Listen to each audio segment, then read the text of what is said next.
guys, so it's Friday. I'm here with Jess Maurer at Flashtalking to talk about some of the big stories of the week.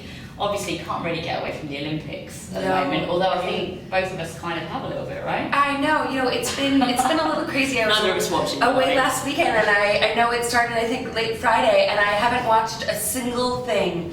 And I really want to, because coming from the States, I'm used to seeing all the American stuff, so I keep meaning to watch it for Team GB, and I don't know, the week has gone away from me. Totally sympathise. Yeah. I have to admit, I don't remember ever watching the Olympics myself. Really? It's just, I'm not very sporty. So it doesn't hold, like, I find watching sports a little bit like, you know, when cats watch fish swimming about, it sends me to sleep a bit, so it's not something I watch. I want something with a plot line. Yeah. But there's been a lot of interesting activations during the Olympics. What have been your favourite things? So the only thing I've known from the adverts has been from the trades that I read, and I think the most interesting thing to me has been how the news has really started to change what they're doing to cover the Olympics. So the Guardian and the New York Times are doing push alerts, and they're doing SMS text messages that you can sign up for, so I can get, you know, a notification that Michael Phelps won, or obviously some Team America, or someone else. And I think that's a great way, and we're moving into a more personalized industry, and that's just another way that they're experimenting with communicating with users in real time about something that's relevant to them. So I think that's really neat, you know, because I haven't been able to spend a lot of time watching the Olympics, unfortunately. The two that really resonate were one from Nike and one from P&G, where they're building an emotional connection with users. So the one from Nike was about was Unlimited You, so talking about these amateurs and putting them into places, you know, in a year you're going to be in the Olympics, and just really kind of, you know, creating that connection with me, who's not an Olympian. And then, maybe next year though, hey? You never know, but it's taking those real people and putting them in that ways, and it just kind of gives me the chills, the goosebumps. And then the other one that I thought was great was P&G, and it's one with moms. And I think everyone can resonate. You always have, you know, whether it's your mother or grandmother, there's always that woman that is behind you and rooting for you, and that just, you know, touches me.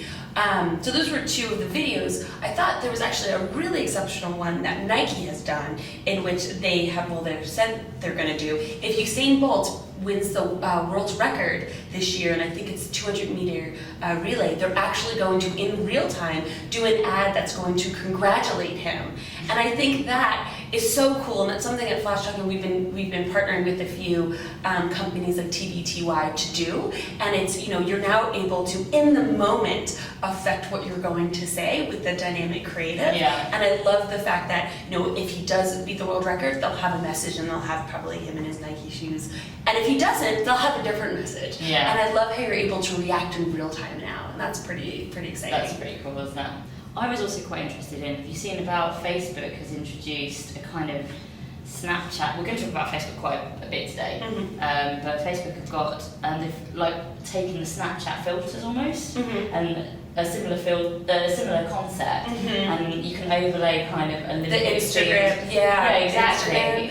I think Snapchat's really neat. And what do you think about Instagram and Facebook kind of taking their functions to some extent? I think you know, what do they say? Copycat is the best form of flattery. And I was reading something about, you know, Steve Jobs took the idea of Apple from somewhere else, and that was kind of the main point of what he built Apple on. So, you know, we're always going to see things compete in such a way. I personally think Snapchat as a medium is really interesting, only because they've gone from this, you know, communication, deleting messages, people sending they're taking that away dirty now, haven't they? pictures. They're doing memory stuff now, so kind of taking pictures from each other almost. Or they might just wind up a bit samey if they all take each other's features. I just think Snapchat just in general is really, I think they're more innovative than a Facebook or an Instagram. I think, you know, they've taken this idea of communication and they've made it really visual, and then they've been able to add on these filters, and I think that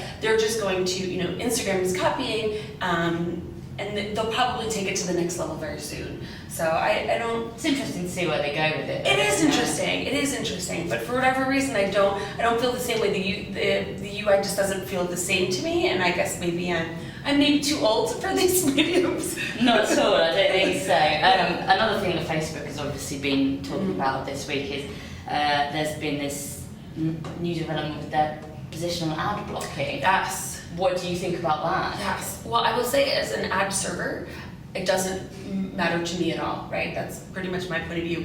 As a dynamic creative vendor, it does matter to me because it just justifies the fact that the market is moving toward more relevant and personalized content. And consumers are asking by using ad blocking, I don't want to see something that's not relevant to me. I don't want to see something that's, going to ruin, what I'm looking at. I want to see content that, matters to me. And that's exactly what's happening with ad blocking. And for dynamic creative, that's what we do, right? We want to make sure that we're speaking to you and building a connection with you that makes sense for you as an individual. So I personally think it's, a great thing. Whether or not it continues, because Facebook's tried this before, is kind of up for grabs, but should be interesting.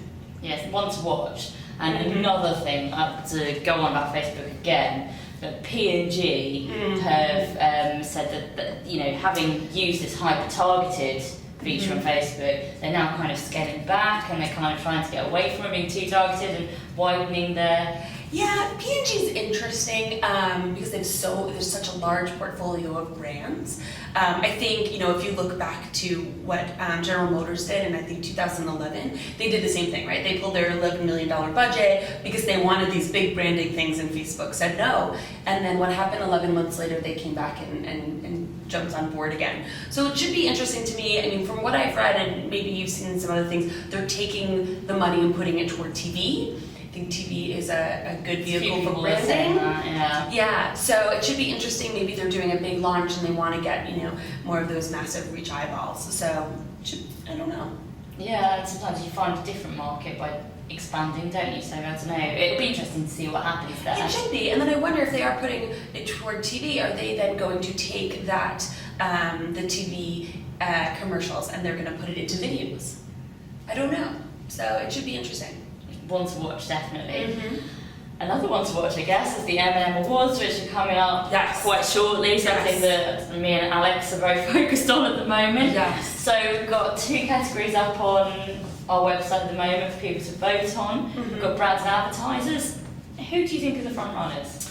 So I only spent a little time today, and I apologize, with the brand section. And it's funny, so they're all, the headliners that we see out there. There's Google, there's this one, there's that one, and it's great. And I was like, I really want it to be Sky. I like Sky, like that's a British company. But then I just keep moving back to Snapchat. I love the way... You seem quite into Snapchat. I do, it's funny, and I don't even use Snapchat like most people do. I feel like I do the overlays on the couch sitting next to my husband and then sending him the pictures. So I'm not even, but I love to look at the stories. Everyone loves the overlays, don't they? The overlays are so fun, much fun. and I love to look at the stories and see what my friends are doing back home in Chicago. And it's like this new narrative. And what I think is so cool, I went to Cannes for the first time this year. Same here. Oh, really? First time, Yeah, I thought it was very hot but wonderful.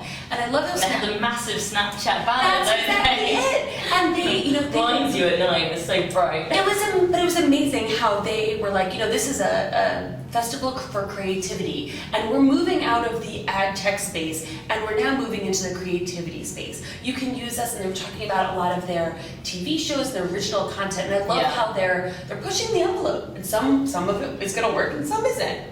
But I'm impressed by that. But they seem to be trying so much stuff as well. Surely they try it and they stick with what works and move on. Yeah. Well, it's great talking to you. Yes. Thanks very much and have a lovely weekend. Thank you for having me.